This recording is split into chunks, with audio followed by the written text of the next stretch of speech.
I don't watch Cup racing like at all. Really? Period. Do you think that's because you're just not interested to see it, or because you don't want to watch it? I think very few of us have the opportunity to go out the way we want to. It's just a self-preservation, I guess, really. If you're a drug addict, and you want to get clean, you don't hang around with people that do drugs. The following is a production of Dirty Mo Media. Hey everybody, it's Dale Jr. back again for another episode of the Dale Jr. Download. David Reutimann is the guest today. A lot of y'all have asked for David to come on the show. We haven't heard from him in a while, don't really know a lot about what he's been doing since he retired from Cup. A lot to learn today. This should be a good one. Let's get started. Bring David into the room. All right, David Reutimann on the Dale Jr. Download. Man, it has been a while. I hadn't seen you in quite a few years. It's been a long time for sure. Yeah, it has. We're going to talk about your career, your childhood, growing up in a racing family, and I've been looking forward to this. I hadn't heard from you in a long time, but one of the things that I've always kind of been curious about is the last name Reutimann is synonymous with motorsports. You have a lot of racing history in your family. Tell me about that.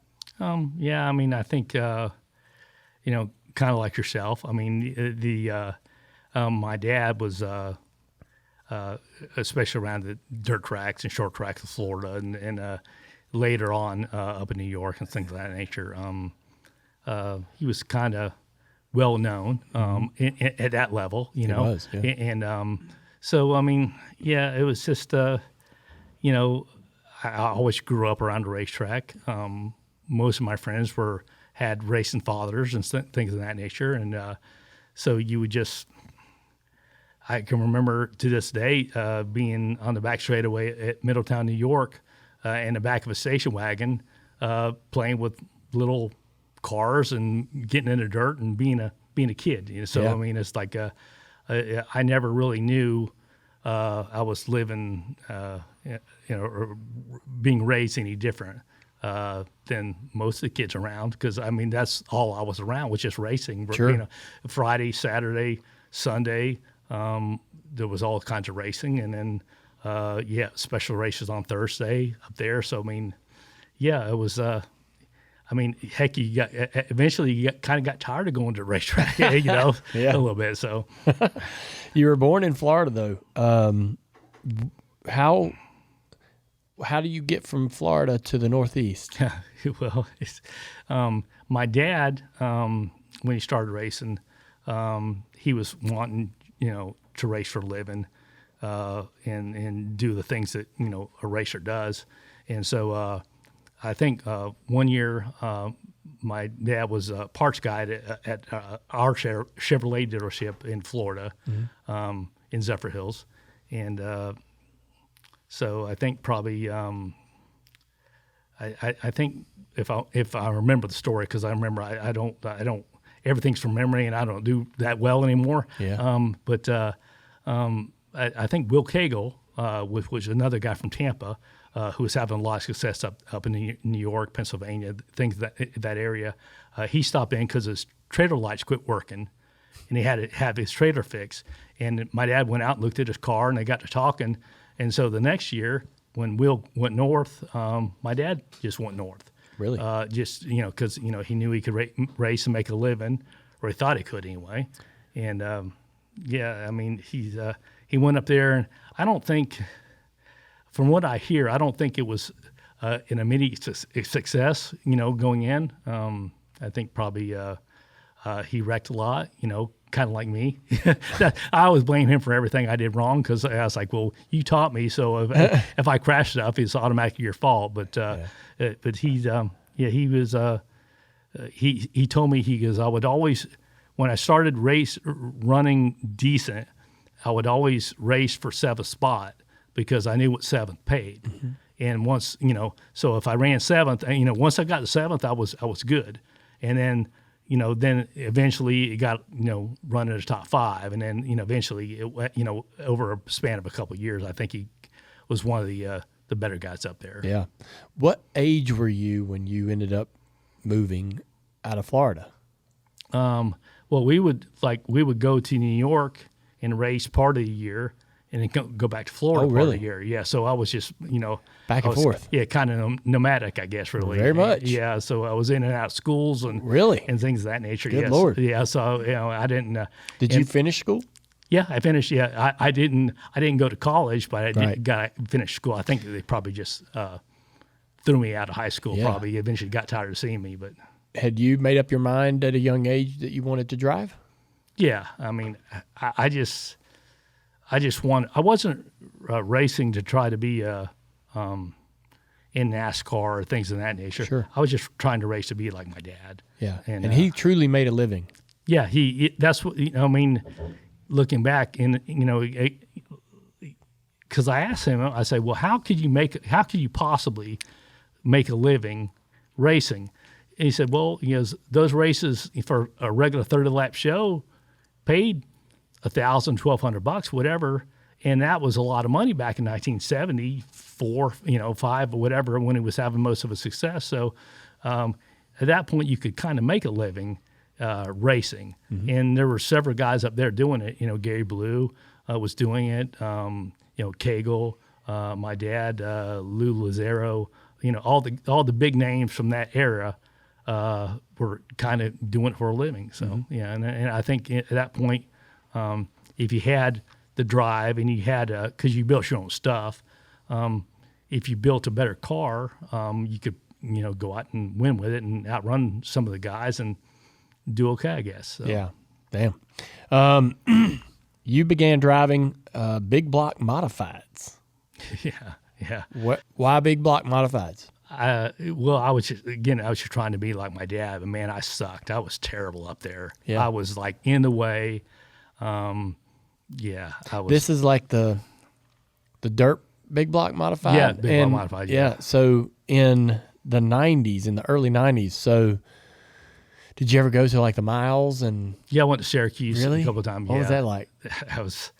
It was way, way faster. I had no business being out there for sure. Why do you say that? Well, I mean, I should have. Is the whole terminology? You need to crawl before you can walk. Mm-hmm. Well, I went right into running at that point. Big block stuff, and I just, torsion bars. I came from a background of coil springs and things of that nature, and those cars at that time were torsion bar on the back, coil over to the front, and I was completely lost. I mean, I had no idea. I think I won maybe one or two races, maybe. Yeah. Rest of the time, I was kind of just there in the way, really. Oh my! So in '97, is that what you did up until before you got into the Slim Jim All Pro Series? Yeah, pretty much. I mean, I went to high school, and when I got out of high school and I was dirt racing, a kid named Brian Patty, Yes. was actually my crew chief. He just showed up, and my cousin Sean, who ended up being my spotter. Those super friends because they were quite a bit younger than I was, and Brian just came and started hanging out, and next thing I know, he was hanging bodies and doing this. Brian was at that time, and still probably to this day. You just show him one time what to do, and he would probably do it better than you ever could. So I mean, yeah. So that's kind of how I got my start with him, and then I went to race big block modifieds, and he went to up here. To be he wanted to be a crew chief, and I thought I wanted to be a big block racer, and it turns out I was not cut out for that lifestyle for sure. So. How do you end up in the All Pro Series? I just at that time again in Florida, you could race like a dirt track on Friday and maybe pick up a pavement ride on Saturday or whatever. So I just started doing okay and winning races, and got recognized, and I started. Driving for a guy named Jim Brinkley Jr. Started driving his stuff, just local payment stuff. He had an all-pro car, and then it eventually got recognized, and I got involved with a guy named Mike Wakely out of Georgia, and kind of just moved up the ladder, so to speak. Again, but in the all-pro series, I was still trying to do my own thing, and I wasn't really having as much success as some of the guys for sure. Yeah. You racked up 3 wins in the series in 2002. And then you got into some bush races around the same time. You made some one-off starts for a few different teams in 2002. Do you remember who those were for and how those deals came together? I remember. I think probably one of my first big breaks was being involved with Joe Nemechek, and I think probably just because Brian Patty being his crew chief, Brian just wore him down to the point where it's like, So I started just doing just going and helping at the shop because I was a fabricator and things of that nature. So because if you don't have any money, you just learn to build your own stuff. Yeah. And that's kind of how I learned. It's kind of out of necessity. So. I got involved with Joe, and Joe eventually would take me to test, and then let you drive. Yeah, then eventually it turned into let me drive at the end of the day. They would just go out and say, Eric Phillips was over there too as well, and he was calculating fuel mileage and things of that nature, and they fill the car with fuel, put new tires on it, and say, okay, go out and run until it runs out of gas. Right. And I would just be out there with my tongue hanging out, trying to just make it a full run. And it was, and also I didn't know enough that when you put tape your car up early in the morning, new tires and stuff like that, it was probably as good as it was going to be. Uh-huh. Well, Joe would go out there and do that, and I would spend the rest of the day trying to get to match his lap time. No chance to do it. No, and I had no idea, why I wasn't any faster. And then, eventually, I caught on, but geez, it was way longer than I thought it should have been. Yeah. There was a deal called the Hill Brothers Coffee Break of a lifetime. In 2003, you won a contest where the Hill Brothers Coffee picked a driver to receive a full sponsorship for them for 5 races in the Busch Series. Do you remember that? How them races went? Yeah, I think we did okay. Did that go to Joe? Was it a it was. You basically take that package to Joe, and that was actually probably I think it was probably as I remember it. I think Joe was heavily involved with Hills Brothers, and it just kind of worked out where whoever won the contest was going to go to Racing Joe stuff. Yeah. And Racing Joe stuff was kind of like, one of the top Busch teams at the time. Oh yeah. So if I didn't run good in that stuff, I was probably never going to run good, right? Yeah. It was awful good equipment, for sure. And I don't know where we finished, but I think we ran okay. Yeah. I got in Joe. So Joe was hurt in one weekend at Charlotte, and I think it was 2000 or 2001, and he asked me if I'd drive his car. And I said, hell, yeah, I'll drive it. It was at Cellular. Yeah, Cell One. Cell One. Yeah. And Brian Patty and all that. I was like, man, I'll drive it, of course. Runs top 2 everywhere every time he runs it. And I don't know what was going on that day, and I don't think we ever learned. But we practiced okay. Don't remember really qualifying all that great. Maybe okay, but wasn't too alarmed. But when the race started, it was like it had a broke axle in it. It just, I don't know what was wrong with it, but I couldn't drive it. Yeah. And I felt so terrible because I knew that they were used to running first or second. Mm-hmm. And I'm like, man, I don't know why I can't drive this thing, Brian, but it is bad. We literally had to park it during the race because I just couldn't go. But I always kind of wondered what was the reason behind the way that car drove. But Brian was a pretty sharp guy, still at it today. So apparently during those races, you must have gotten some pretty good reviews because you would attempt a couple of cup races for Morgan McClure. They were kind of in the process of winding their existence in the Cup Series down and didn't qualify.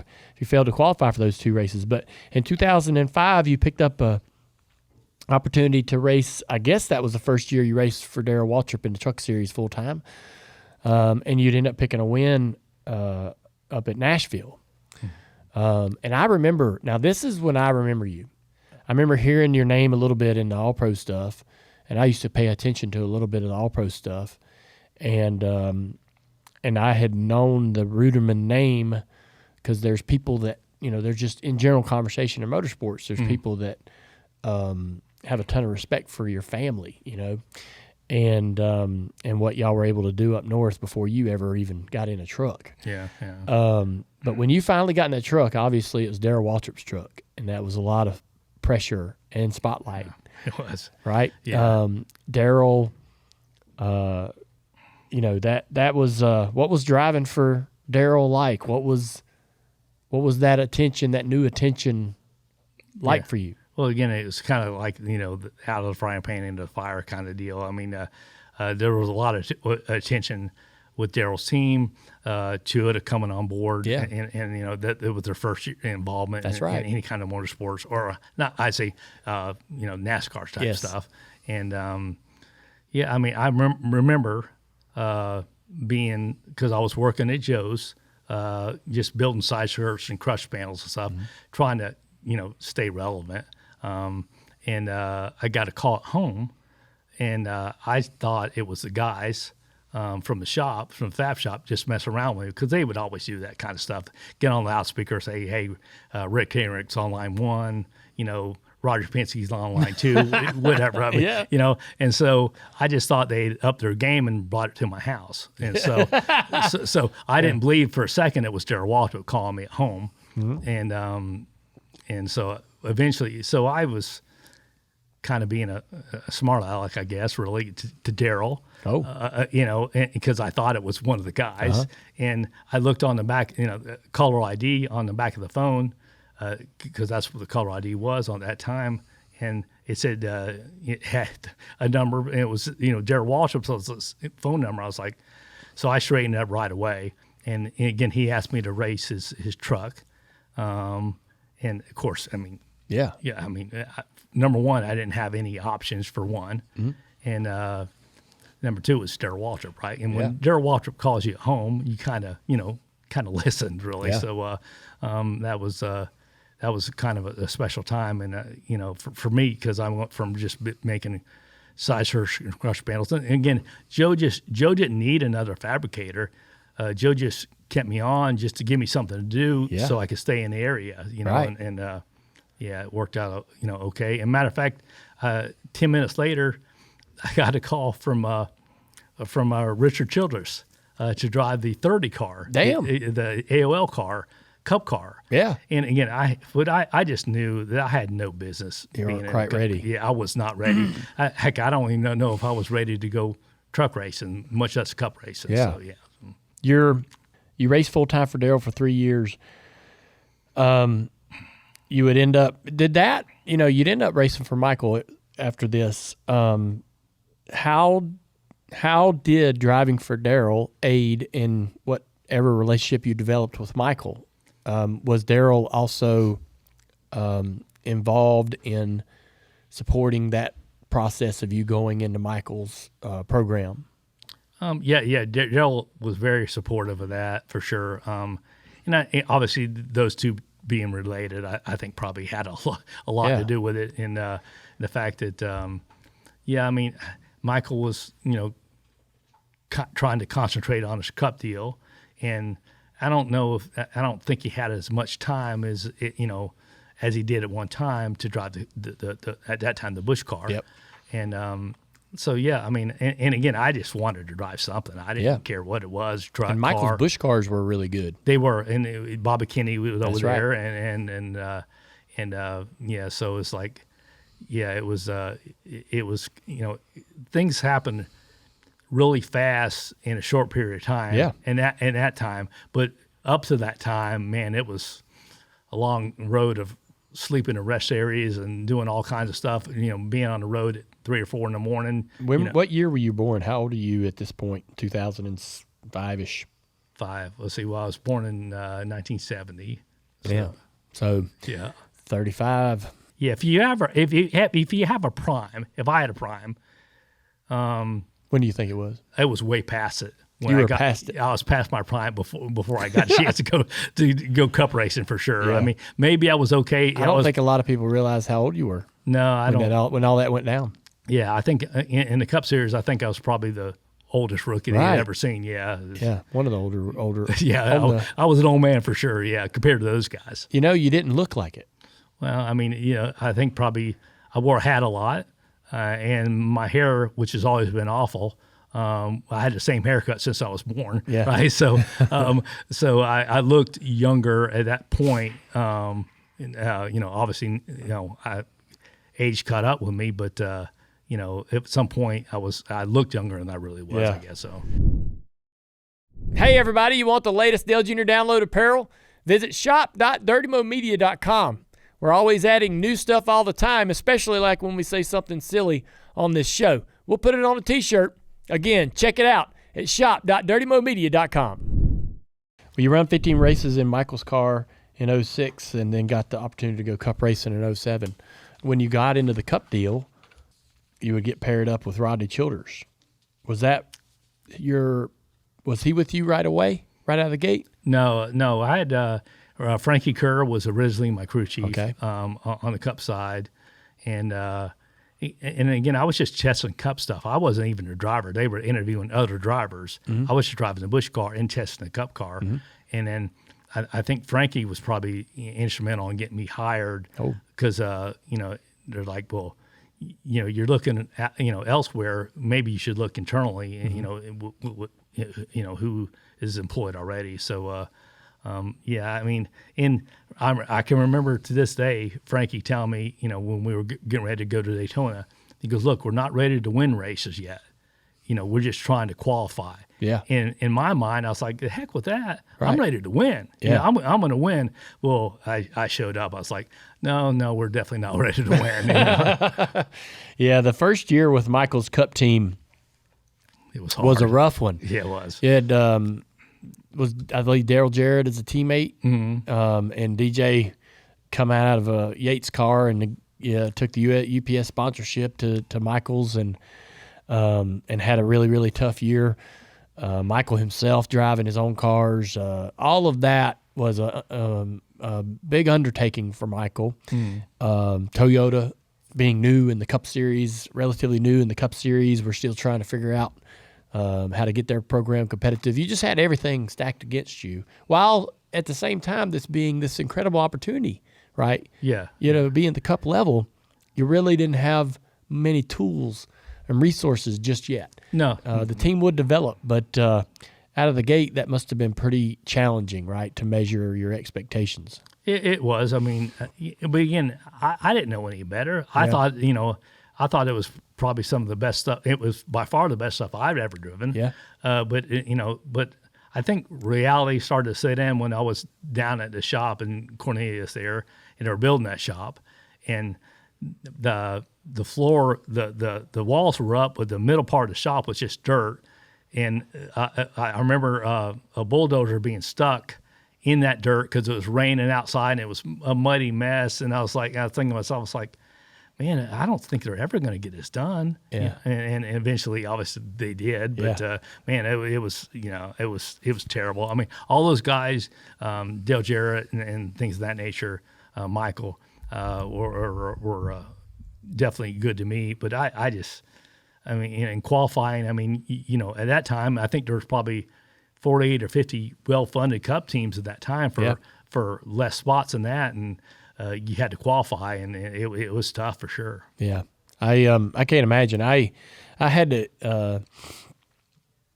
I got to experience that just a little bit, running these last few Xfinity races over the last couple of years, not having a spot, and having to go out early and not being locked in, and just having to sweat that just a little bit. I can't imagine what it must have been like at the Cup level for you guys. I would make myself sick. I would actually physically throw up before qualifying. I believe it. And in a garbage can, and then get in the car and go out there and sometimes I was the only one to make it in the show, and and to make it in the show, you end up having to bump out your teammates. Yeah. And sometimes it was Michael, sometimes it was Jarrett, and sometimes it was me. I mean, so it was very, very cruel. I mean, but it's just the way it was. Yeah. You remember going to Daytona and the illegal fuel debacle and I remember the very that. first race. Yeah, and we just got done having a meeting, and Michael said, he goes, whatever we do, we can't be caught cheating. right? And then of course, I mean, our car, our Domino's car, I think was okay. But there was some stuff going on just because we obviously did not have the speed that we needed to get in, and people were doing anything they could. And again, I'm not sure what went on. Yeah. I've never really. I was just kind of living in my own bubble, really, and with my own guys, my own team, and I didn't really know what was going on. And also, I knew Michael was the boss, and not to ask any questions. Just go with the flow. So it didn't work out. You collected in 2008. You collected a handful of top tens, a pole, finished 22nd in points. Had to feel pretty good after how rough maybe 2007 was to be able to make the games. You were 39th in points in that first year, so definitely kind of trending in the right direction. Yeah, but still, it wasn't very good. But I mean, it was obviously better for sure. I mean, again, coming from a team where you had to have your cars built in one shop, and then cars were moved to another shop, and all the stuff that went on with it. I think people don't understand what obstacles Michael had to overcome and the organization had to overcome just to even be at a racetrack, much less be competitive. So a lot of people didn't see what was going on. You got with Rodney Childers, and he makes a call in the 2009 Coke 600 that would put you in the lead late in the race when the rains would come. I want to talk about that first win, but first I want to know what I grew up with Rodney. Me and him went to school together, and I've known him most of my life. And he's got quite a reputation as a crew chief, obviously, but this was, kind of in the beginning stages of that career for him. You got the opportunity to work with him on that team. What was that like? Yeah, I mean, we've been through between Frankie, I think Pemberton was a crew chief as well, and he went to Red Bull, and so we were kind of stuck without a crew chief for the most part. And Rodney it was just coming off. I think he was the crew chief over at with Everham Steel, Dodge Steel, and Dodge Steel. With that, from what I understand, from what I remember, that deal was coming to an end. And I don't know all specifics, but we were Rodney and I sat down at the Cracker Barrel right here on 150, and basically hammered out kind of a deal that kind of made him my crew chief. Yeah, I mean, it's like heck for the first truck deal, I said it was me, myself, Bobby Kennedy, and Brian Petty down at the Steak and Shake. I don't know what it is about food and deals that come together for me, but it worked out okay. But yeah, I mean, it's like it was just two guys sitting down, having something to eat and talking racing. And, it's like, Rodney, you've been around him a bunch. And, of course, I didn't know really how good he was at that point until, I started, kind of paying attention and seeing him, how involved he was, and, how much he observed, and just him being him, really. Yeah. Yeah, he's a special dude. Y'all would end up winning that race, and I remember that day. I'd done wrecked out or fallen out of the race, and I was home watching it on TV when they declared you the winner on the front straightaway. I've won my share of races all kinds of ways, and you'd end up validating that success later on with a win at Chicagoland in 2010. But going back to that first win, the look on your face when they declare you the winner, all the work that you talk about, having to do to be able to get that team off the ground, going from a team not knowing whether you were going to qualify into the race one week to the next, to standing there as a winner, and how that would change the program, put you in the winner circle program, all the things, all the benefits that come with having a winning car in NASCAR, all that changed right there in one moment. Yeah, it did for sure. Yeah. I didn't, again, as a driver, sometimes you just do what you're told, right? And Roddy just told me to stay out. So I did. Yeah. and everybody else came in. Yeah, I think we were running like 11th or whatever. Yeah. And the top 10 came down pit road. And like any good driver, automatically I questioned what Rodney was doing. I was like, that's got to be the dumbest thing I've ever heard of. You know, I mean, I was like, those guys obviously know something that we don't. Well, evidently, I should have just kept my mouth shut and held the steering wheel, you know. and so we stayed out there. And also, I mean, I got into the fence. I was trying to run the top at Charlotte. Yeah. And I got in the fence a little bit. So we were going to have to come down pit road and, pull the fenders off, pull a little bit. So the pit stop was not going to be great anyway. Yeah. We're going to lose all that tractor position. So I think Rodney in the back of his mind said, hey, we're going to, be at the back anyway. So why not take a chance at winning this thing? And it worked out. But right away I was like, man, this is not going to go over that good with people because I haven't led a lap yet, at Charlotte, at that point, and to win the race and not lead it, when you're having your first dream of winning a cup race, not how you dreamed. Yeah, it's not how you thought it would come at all. Yeah. So, were you able to enjoy it? No, not really, because I was always, I think probably I never really felt like I belonged anyway, in the sport at that level. The guys around me were kind of larger than life anyway, and so I was always worried about getting fired. So it's like, well, at least if I have a race win, at least it can give you a little more life in the sport. Yeah. Although albeit it was not the way you want to win races. No. So, I thought that same way about winning. So you got to forget that my dad's who he was.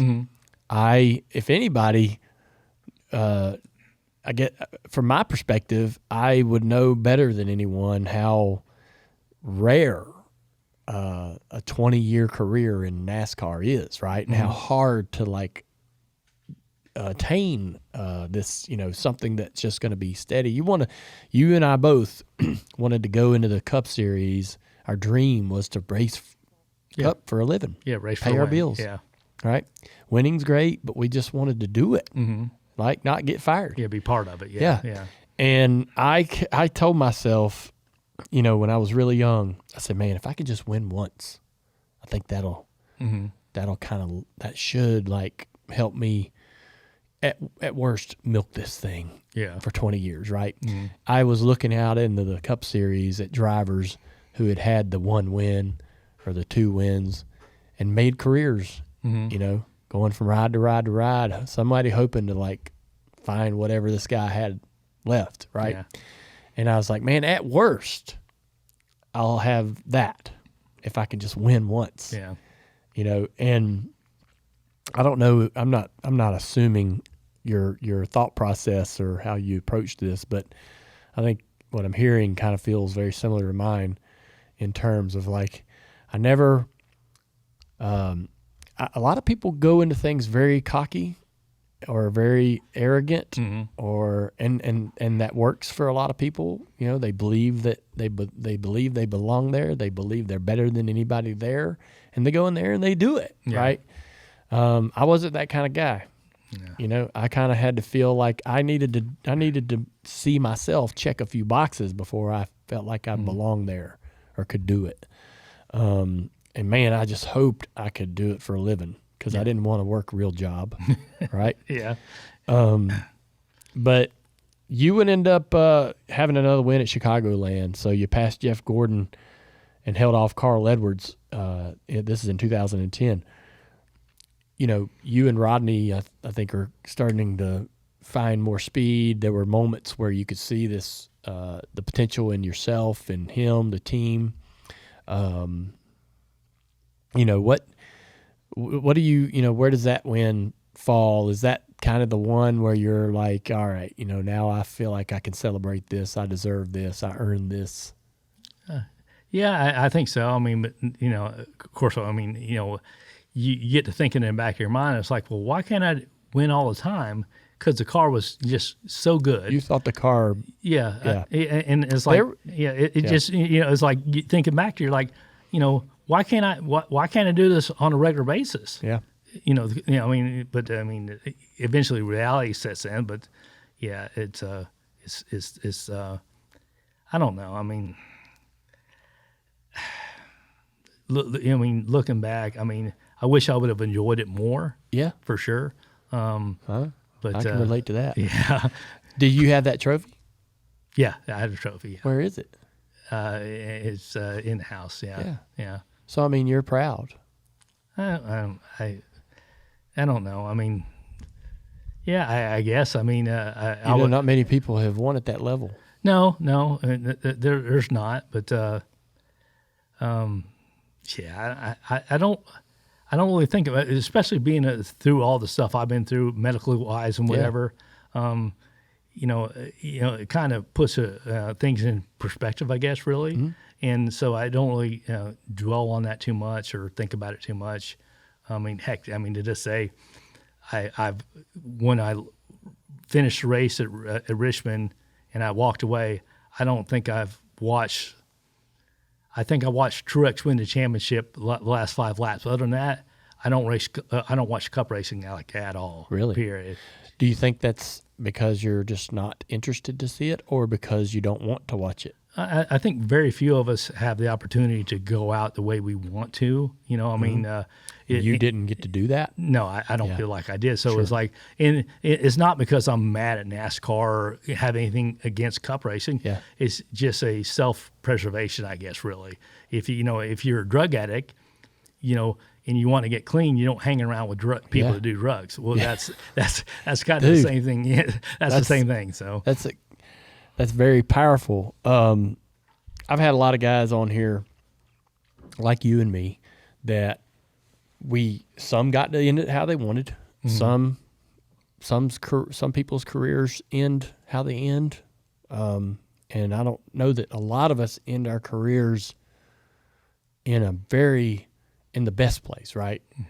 There are some guys that have won championships that, gutted out a final 2 or 3 years. DJ's a great example, right? Mm-hmm. Dale Jarrett's final couple of years were very frustrating, hard, and not more. He deserved better. Yeah. But I guess I've sat here and I've had this conversation with a lot of guys like you and me that I want to talk to you about the crashes. I want to talk to you about not getting to end it on your terms. But I guess beyond that, how do you, like even today, I still have a hard time not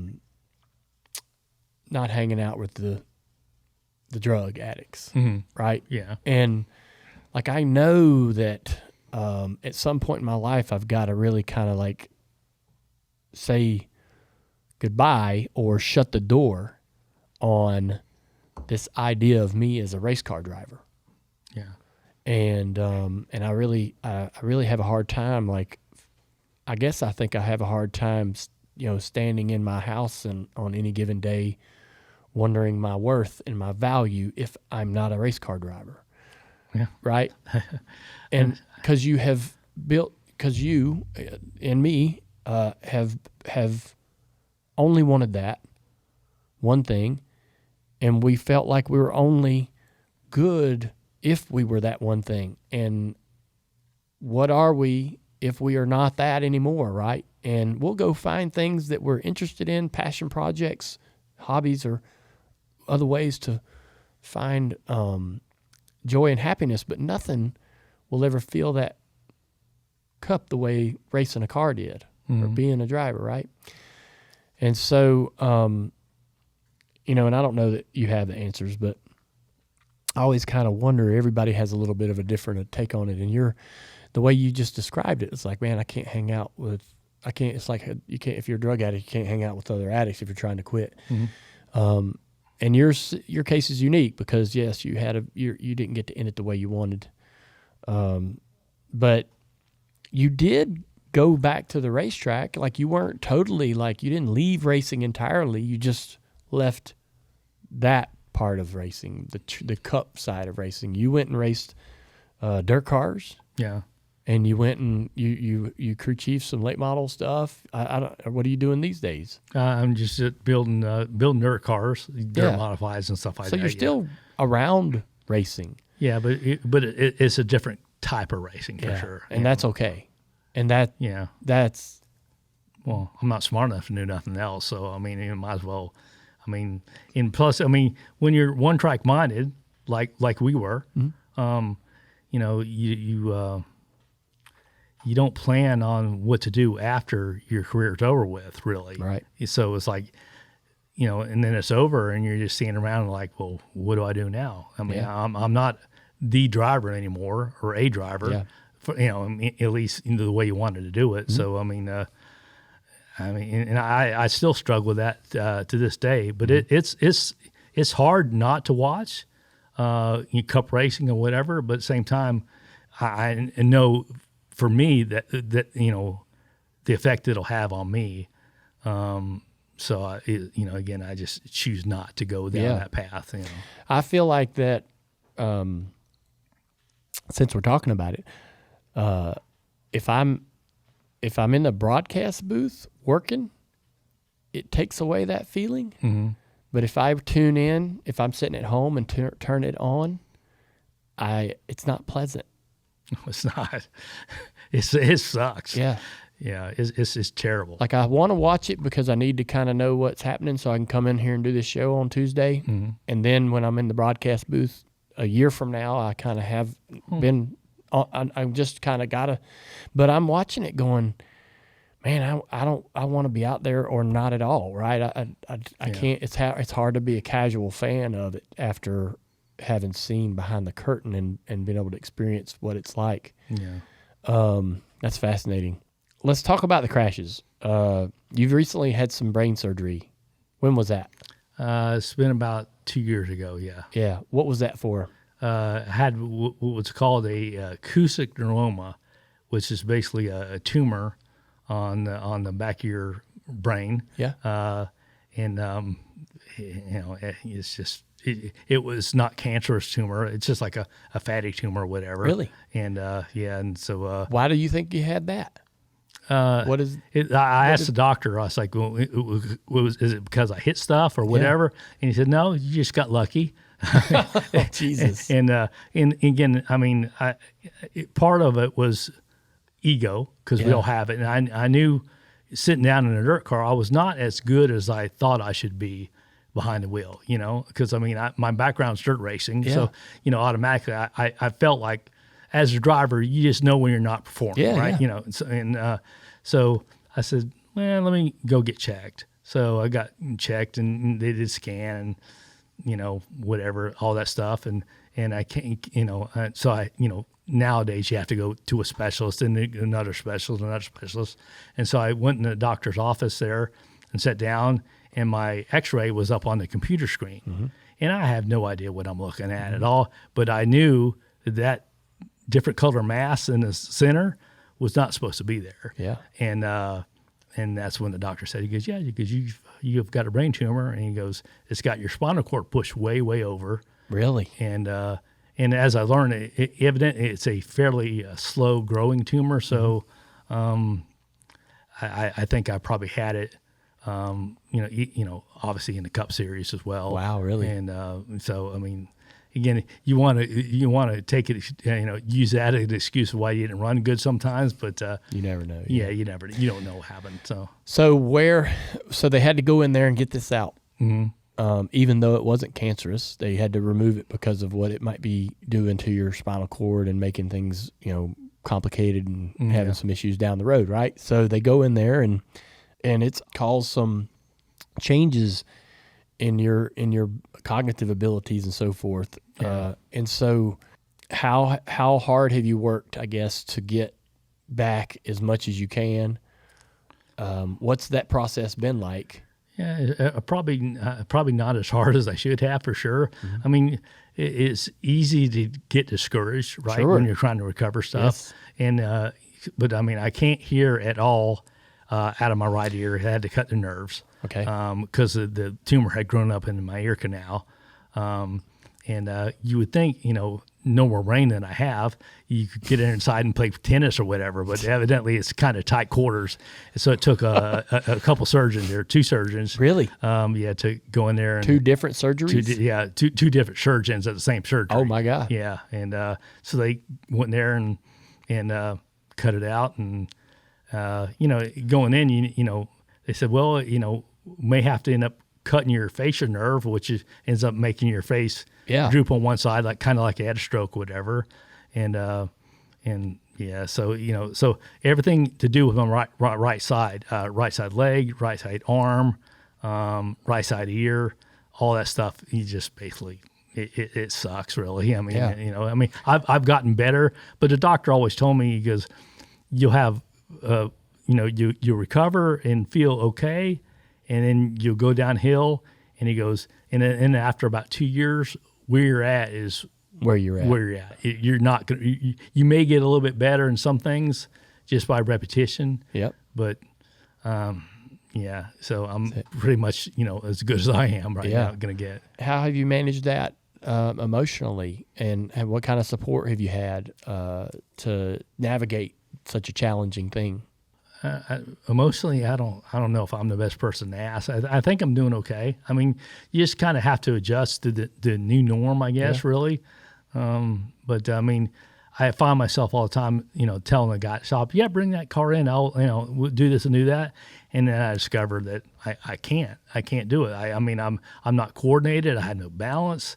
I walk around like I'm drunk. I can't talk right. Now, not that it ever could, but it's even worse now. I mean, it's just like. It's really, really easy to, get down on yourself. Sure. And, but I don't know. I mean, I have enough stuff to keep me busy to kind of keep my mind off the fact that I'm not, as good as I was. Yeah. So. What are some of the things that you do enjoy doing that keep your mind busy? We ended up renting race cars out for guys who don't really have the time to be involved in the sport. They just want kind of an arrive and drive kind of thing. Yep. I kind of enjoy that aspect of it, giving other people the opportunity and going out there and seeing my stuff run well. Yeah. Where do y'all race? Pretty much everywhere there's All dirt. over. Yeah, from Florida to Pennsylvania. Yeah. So you're still traveling a lot. Yeah, not as much as I was, and now it's in the backseat of a truck as opposed to a jet or whatever. But yeah, those days are all. It's long Oh, for sure. Yeah. But I mean, it's that's still probably the more fun. Yeah, I mean, I tried. I started crew chiefing some payment stuff. Yeah. And but What did I you mean, think about that? I realized that a guy was tight getting in over at Hickory.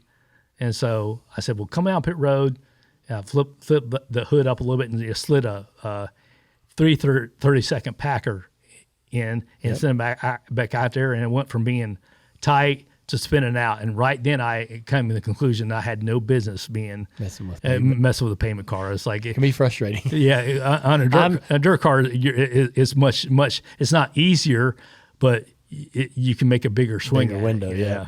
I haven't learned that lesson yet. I'm still messing with the late models. Frustrating. Yeah, for sure. Is, yeah. The crash at Fontana in 07. You had some concussion issues, went through some experiences with that. You had a 2011 crash at Watkins Glen with David Reagan that was just insane. Still show that one, yeah. Insane. I don't remember the 04 Texas wreck, but you had some crashes, Mm-hmm. I've had my share of experiences with concussions and going through the process of trying to get in front of the right person to get well, and how well can you get, all those things. I've experienced it with, what was your, I guess, how challenging was that? And did you have,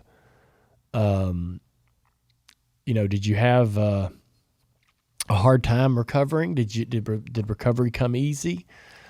Yeah, I mean, I think so. I mean, I had several concussions even before I went cup racing, right? And so Yeah. again, it just always comes back to the fact that I was so concerned about being let go.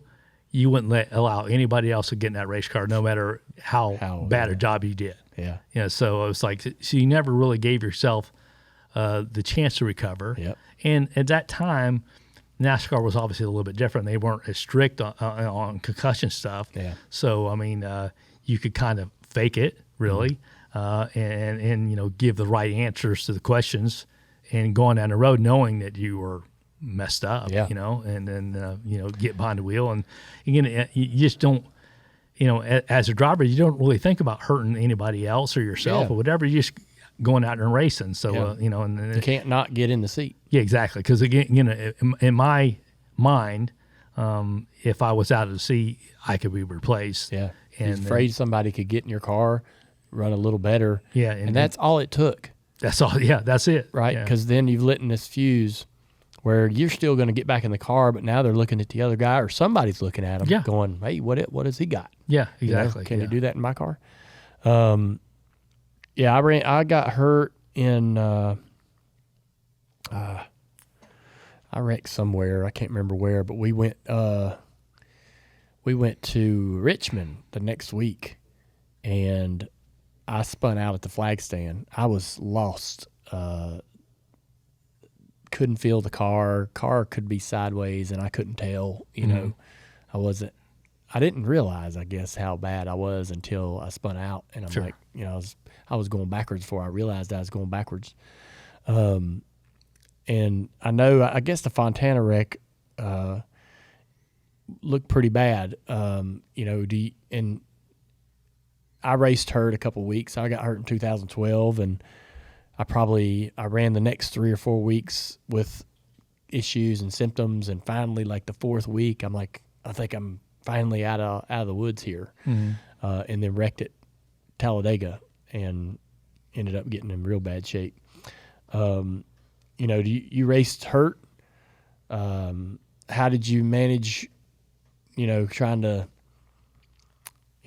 race smart enough to give yourself the chance to kind of wake up one day and go, all right, there, it's gone. I feel. Well, fortunately, I wasn't. I think the head stuff is harder to overcome than the physical stuff is. I mean, if you break a bone or dislocate something, I mean, heck, I can remember being in crashing at Daytona, and they were trying to fix the car, and put it back together. I was still sitting in the seat.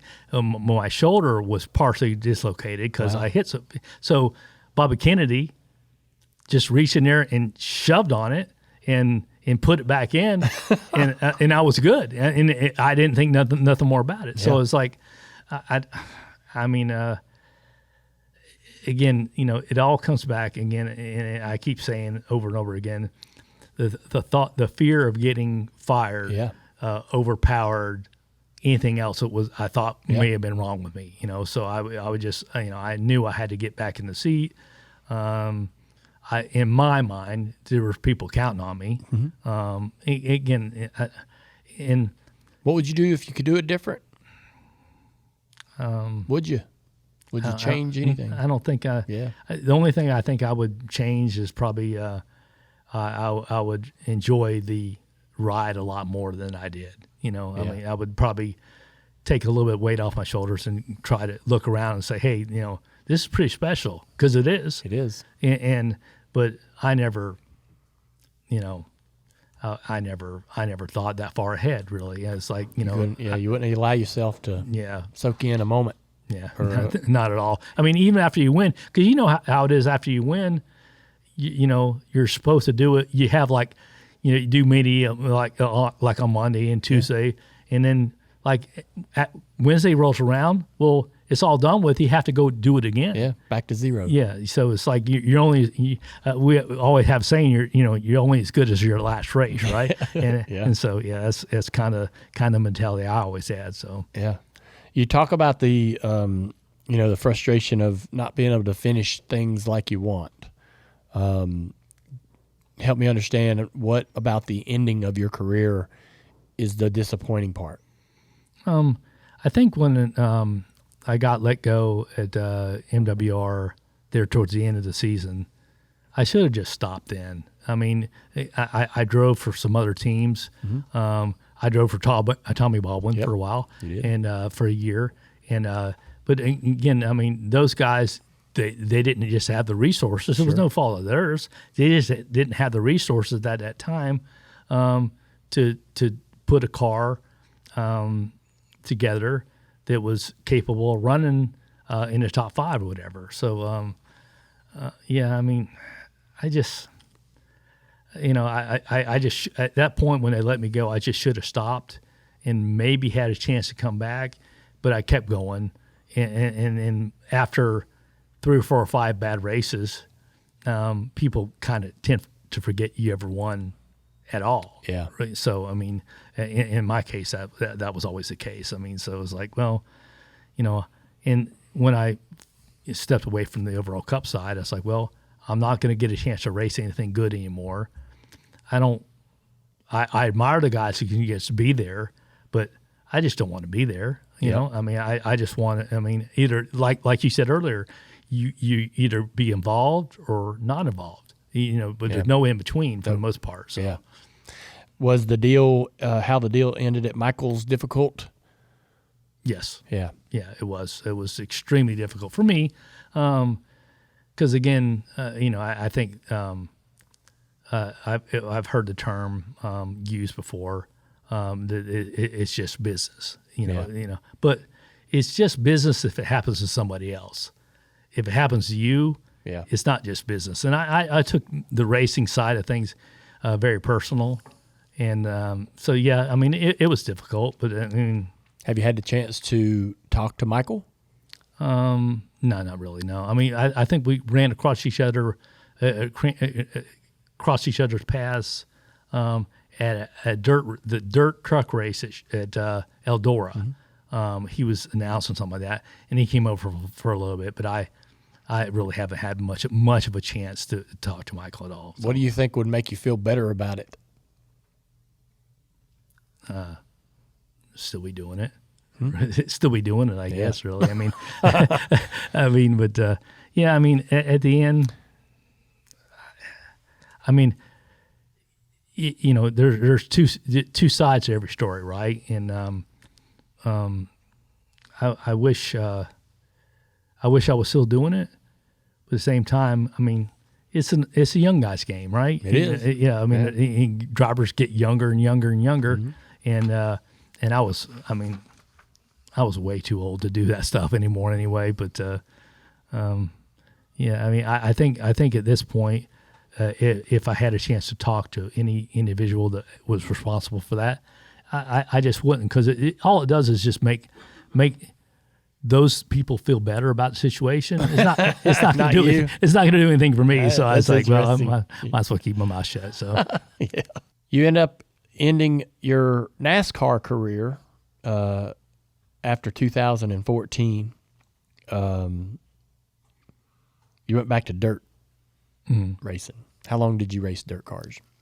Since I was 13. After your retirement. After retirement. How many years did you get?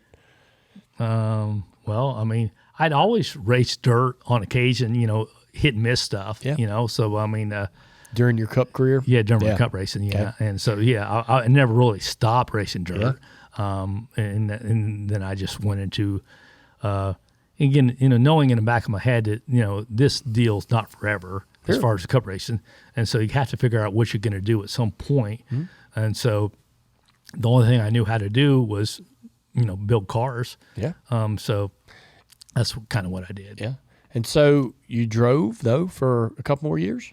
Yeah, I drove up until I think my last race was at East Bay Raceway a couple years ago. Damn. And and then that at that point, because I knew there's too much work, and again, you can attest, there's too much work and preparation and money at any level in racing, but at the dirt modified level, to be the one who holds you back.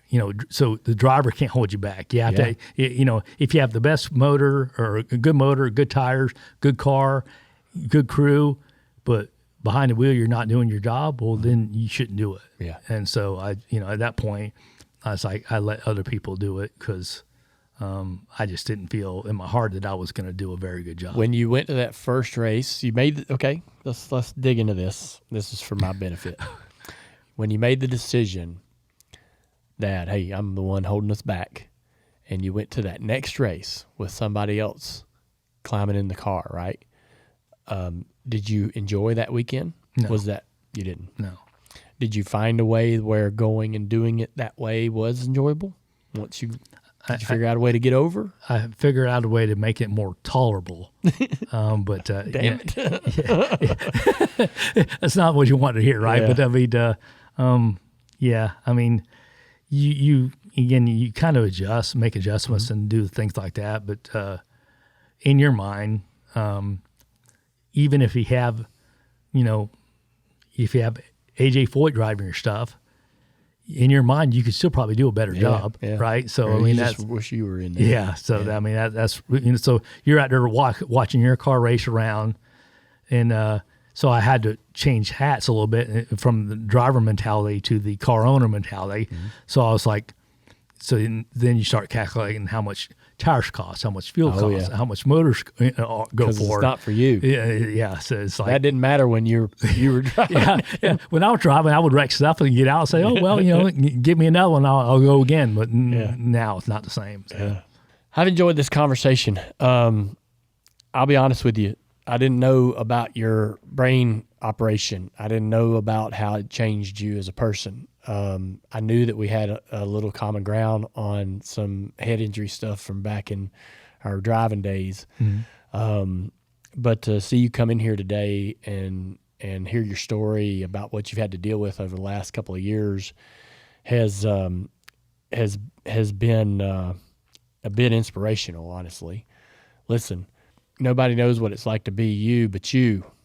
But I think there's some people in our industry that understand how physical injury turns you into a new version of yourself. Mm-hmm. And there's things that will never be as great as they once were. And age can do that as well, just general age. But I want to tell you how much I admire you for coming here today and just being transparent and talking about it. And I think that your career, your wins, your ability to get to the top level, your stick-to-itiveness to get there at 35 years old, to grind out the grassroots short track career you had before your days in the Cup Series, to leave the sport and go race at the dirt local short tracks in the grassroots level beyond your Cup career are admirable things. I really do. There's a lot of guys, you shrug your shoulders, but there's a lot of guys that once they are done with the Cup, they don't do anything. But then there's the guys like Ricky Rudd who'll go jump on a go-kart, for 5 or 10 years beyond his Cup racing and still need to scratch an itch. Mm-hmm. And I admire like the Schraders and the people that just need to do it. Yeah.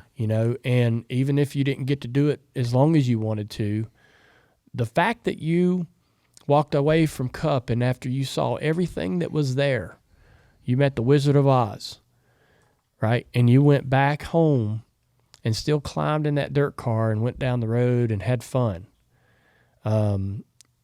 Says that you were doing it all for the right reasons, and that you didn't forget kind of what the real reason was that drove you to the racetrack in the first place. There's the people like that have a heart for it, have a love for motorsports, for racing that's pure, and so I appreciate that about you. I think a lot of people are going to love knowing where you are today and what you're doing. We kind of got it to a point in the season during our show where we reached out to people online and social media about who they wanted on the show. And that's why you're here. People wanted to hear from you. People want to know where you are, what you're doing. Well, that's a bit of a shock because I mean, Well, I'm not, I'm just a guy that was. I tell people all the time I was on the same ladder as a lot of the superstars were, but I was not at the top of the ladder. I was somewhere in between, and so I mean, well, not many people got to the top of that ladder, but you got on the ladder. Not many people even see the ladder. I feel like you'd be surprised, David, about how many people care about you and want to know where you are and what you're doing, and you're part of the story. We're all we're all a page or two in this book of the sport and the history of the sport, right? And your story is a good one. And anybody that can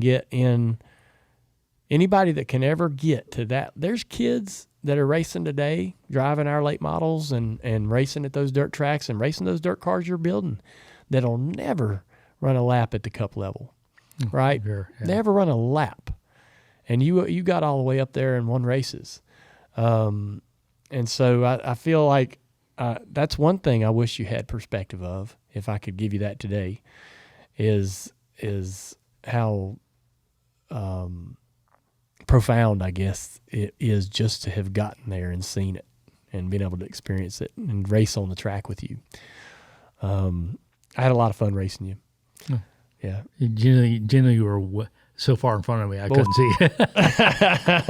Well, you got a roll in there around 2009, 2010. You were pretty impressive. Yeah, how y'all built that thing up. Yeah, it was that's one thing I probably miss most about the sport is the people that were behind you. I mean, Yes. That's one thing you miss. So Yeah.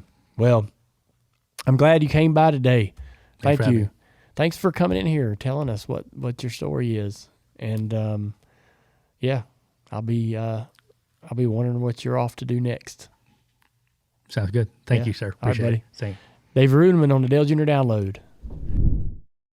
That was a really emotional conversation there. I really, David got up from the table and said he hadn't really talked about what he's been dealing with for the past couple of years with anybody. And I don't feel worthy of being the person that he shares. I don't feel worthy of being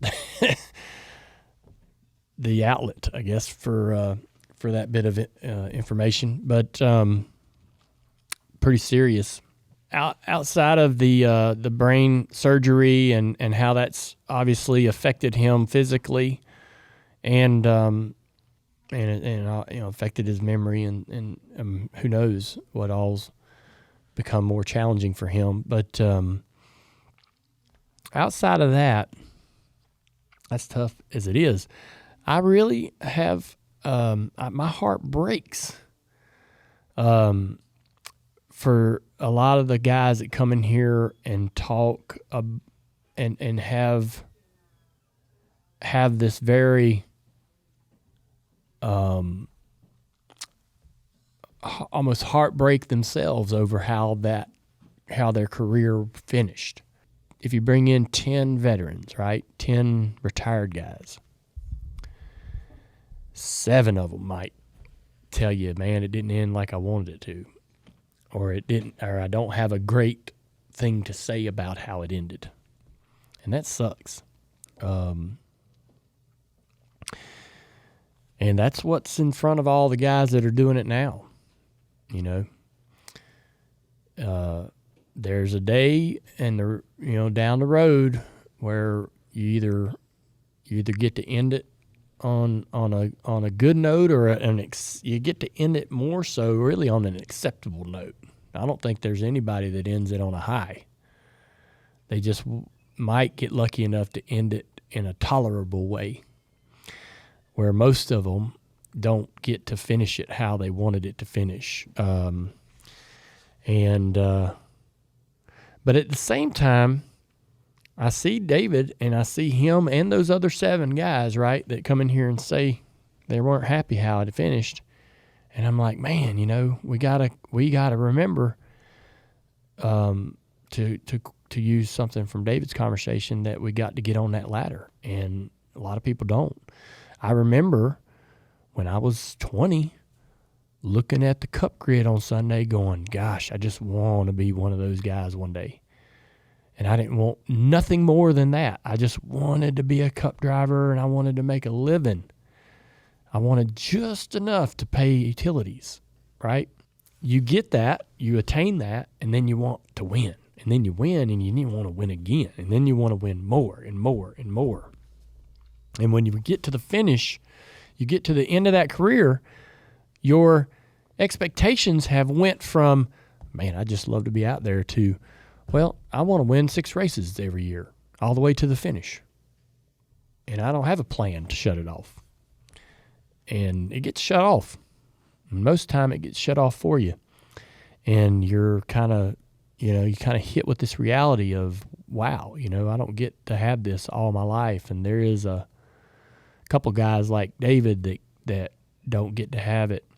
It kind of, their road gets cut short pretty quickly. But, it's just tough, because I want him to walk out of here feeling better about it. You could tell that it's some disappointment there, and he's kind of ho-hum about the whole idea of even making it to Cup and winning a race or two, when honestly, man, that's pretty incredible. And anyways, I think it'd be good, hopefully. Usually people tell me that after they do this show, they get a ton of people that reach out to them that they haven't heard from in years. Even Josh Schneider, when he did a remote show with us this summer, he's like, I got texts and calls from friends I hadn't seen or heard of in forever.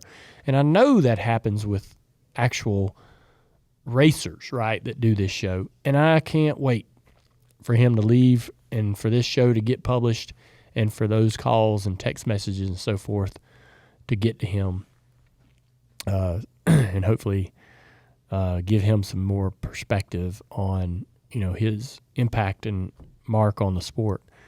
I always felt like that, and I think doing the shows made me feel this way. Maybe before doing this show, I only felt like certain people left an impact, right? Or you had to be a heavy hitter to like really leave a mark. But I've learned doing this show that everybody, all the mechanics, crew chiefs, regardless of success, regardless of accolades and statistics, they left an impression. They changed people's lives one way or another.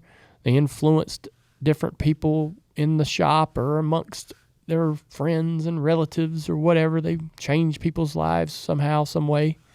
So anyways, great conversation, pretty emotional. And I hope that y'all enjoyed it. Y'all asked for David, and we all got more than we anticipated. And I'm thankful that we got the chance to talk to him today. So it's time to white flag. All right, the teardown was live on YouTube and Twitter following the race. If you hadn't already, go over to Dirty Mo Media's YouTube page, hit subscribe, turn on notifications. You won't miss anything, including the teardown. Actions Detrimental dropped on Monday following Denny's 59th win, almost to 60. Says he's going to get to 70, hopefully, before he calls it a career. There's a great breakdown of how his race went. Door Bumper Clear also dropped on Monday. Austin Cindric was the guest. And yesterday, Dirty Air with TJ came out. Wednesday, Herman Schrader and Speed Street. That's today. And then tomorrow, Bless Your Heart with Amy. On Fridays, we got a new show for you. It's a highlight reel, 30 minutes long. It's a recap show. If you can't listen to all of our shows, maybe there's a show in our lineup that you're curious about, but you ain't got time. You're already listening to several other things. You just don't have time. We've got a highlight show for you called the Dirty 30, and it may show you a little bit about what's happening on each and every show, so you get a little bit of a feel for the vibe. And if maybe you're interested in picking up one of our shows that you're not quite listening to on the regular, the Dirty 30 comes out every Friday. All right, that's the show. Hope you guys enjoyed it. We'll see you tomorrow for Bless Your Heart.